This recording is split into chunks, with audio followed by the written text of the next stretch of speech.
अगर मैं आपसे कहूँ कि एक जंतु या एक जानवर के बारे में सोचें, तो सबसे पहले आपके दिमाग में कौन-सा जंतु आता है?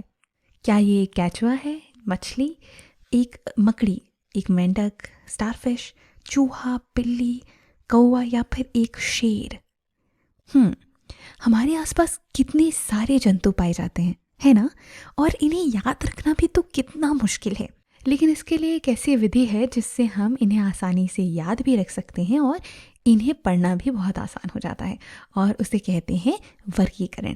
तो हम जंतुओं का वर्गीकरण कुछ विशेष गुणों के आधार पर करते हैं, और आज के इस वीडियो में हम जानेंगे इसी बारे में। तो चलिए शुरू करते हैं। जंतुओं का वर्गीकरण यानी कि क्लासिफिकेशन ऑफ एनिमल्स। मुख्य तौर पर जंतुओं को हम संरचना के आधार पर वर्गीकृत कर सकते हैं। हम इन्हें मेरुदंड के आधार पर वर्गीकृत कर सकते हैं। इनके रहने के यानी कि आवास स्थान के आधार पर भी इन्हें वर्गीकृत किया जा सकता है, और इसके अलावा प्रजनन के आधार पर हम इन्हें वर्गीकृत कर सकते हैं। तो चलिए सबसे पहले जानते हैं कि संरचना के आधार पर जंतु कितने प्रकार के होते हैं। तो संरचना के आधार पर जंतु होते हैं दो प्रकार के। पहला है एक कोशिक यानी कि यूनिसेल्युलर। ये ऐसे जंतु होते हैं जो केवल एक कोशिका से बने होते हैं, और ये इतने छोटे होते हैं कि इन्हें केवल सूक्ष्मदर्शी की सहायता से ही देखा जा सकता है। और दूसरा प्रकार है बहुकोशिक यानी कि मल्टी सेल्युलर। ये एक से अधिक कोशिकाओं से बने होते हैं और इन्हें हम अपनी आंखों से देख सकते हैं। अब कुछ उदाहरण देख लेते हैं। तो एक कोशिक यानी यूनिसेल्युलर जंतुओं के उदाहरण में है अमीबा, जो एक रंगहीन जेली की तरह दिखाई देता है, और पैरामीशियम, ये कुछ इस तरह का दिखाई देता है।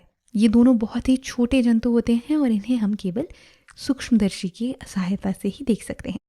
अब चलिए हम दूसरा प्रकार यानी कि बहुकोशिक मल्टीसेल्युलर जंतुओं के कुछ उदाहरण देखते हैं।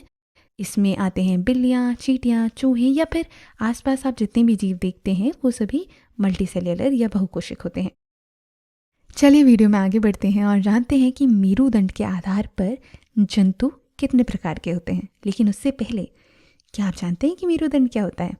ये एक कंकाल है, और यहाँ पर ये जो आप हड्डियों की श्रृंखला देख रहे हैं ना, उसे हम रीढ़ की हड्डी कहते हैं। और इसी रीढ़ की हड्डी को मेरुदंड या कशेरुक दंड के नाम से भी जाना जाता है। इंग्लिश में इसे वर्टेब्रल कॉलम कहा जाता है। मेरुदंड के आधार पर जंतु दो प्रकार के होते हैं। एक कशेरुकी जंतु या वर्टिब्रेट, जिनमें रीढ़ की हड्डी पाई जाती है, और दूसरे अकशेरुकी जंतु इनवर्टिब्रेट, जिनमें रीढ़ की हड्डी नहीं पाई जाती। कुछ उदाहरण देख लेते हैं। कशेरुकी जंतु का सबसे बड़ा उदाहरण तो हम ही हैं, है ना? तो अगर आप अपनी पीठ पर अपना हाथ फैलाकर देखेंगे ना, तो आप हड्डियों की एक लंबी सी श्रृंखला महसूस कर पाएंगे। इसके अलावा कुछ उदाहरण हैं चिड़िया, सांप और मछली। जी हाँ, सांप भी कशेरुकी जंतु होते हैं। सांप को देखकर लगता नहीं है कि उनके अंदर भी एक रीढ़ की हड्डी पाई जाती होगी, क्योंकि वो इतना लहरा कर चलते हैं, इतना फ्लेक्सिबल होते हैं, लेकिन उनके अंदर भी रीढ़ की हड्डी पाई जाती है।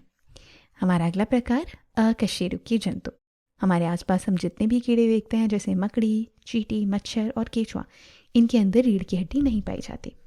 जंतुओं का वर्गीकरण करने के लिए अगला आधार है वास स्थान या फिर आवास। वास स्थान के आधार पर जंतु चार प्रकार के होते हैं। पहला स्थलीय जंतु यानी कि टेरेस्ट्रियल एनिमल्स, वे जंतु जो ज़मीन पर रहते हैं। दूसरा जलीय जंतु यानी कि एक्वाटिक एनिमल्स, वे जंतु जो जल में रहते हैं। तीसरा उभयचर जंतु यानी कि एम्फीबियन एनिमल्स, ये जल और थल दोनों में रह सकते हैं। और चौथा है वायवीय जंतु यानी कि एरियल एनिमल्स, ये अधिकांश समय तक वायु में उड़ते हैं, जैसे कि हमारे आसपास दिखाई देने वाले सारे पक्षी। तो चलिए अब इनके कुछ उदाहरण भी देख लेते हैं। स्थलीय जंतु यानी कि ज़मीन पर रहने वाले जंतु, इनके अंदर हम देख सकते हैं शेर, बंदर, खरगोश और हमारे आसपास दिखने वाले अन्य प्राणी जो ज़मीन पर रहते हैं। दूसरा प्रकार है जलीय जंतु। इसमें आ जाती है मछली, तारा मछली, केकड़े वगैरह। उभयचर जंतुओं में उदाहरण हैं मेंढक, कछुआ, सैलमेंडर वगैरह। मेंढक जो होता है ना, वो अपनी त्वचा से यहाँ से कुछ छोटे छोटे छिद्रों के द्वारा सांस लेता है।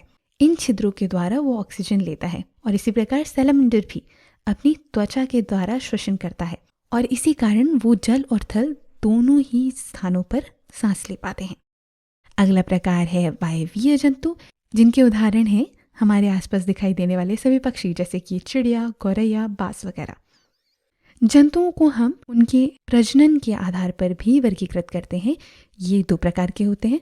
एक अंड्योज यानी कि ओवीपेरस, ये ऐसे जंतु होते हैं जो अंडे देते हैं। इनके कुछ प्रकार हैं अलग अलग पक्षी जैसे कि कोई मुर्गी हो गई, मछली, मेंढक वगैरह। और दूसरा प्रकार है जरायुज विविपेरस, ये ऐसे जंतु होते हैं जो बच्चे देते हैं।